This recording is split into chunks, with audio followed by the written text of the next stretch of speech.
هادية في هذه الأثناء. عبد الرزاق، عبد الله يحاول التمرير، ربما داخل منطقة الجزاء بالكرة.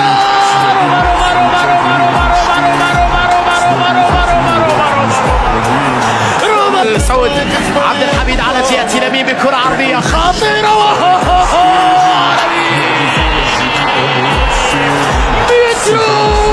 يا عيني الليلة.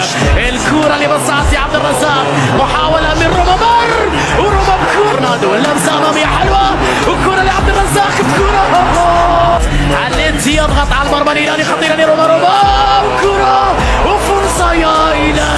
كرة مرور جميل، كرة بنزيما تسديدة يا عبد الرزاق لبا مسعود والكرة بنزيما. كعبك عالي يا بنزيما. كانتي يحاول، كانتي بكرة يا إله. سافيتش يحاول إبعاد الخطر، بعد ذلك خاطئة وكرة يا إلهي. هدف ثالث يا حميد عبد الرزاق. الفرصة الأخيرة في الشوط الأول.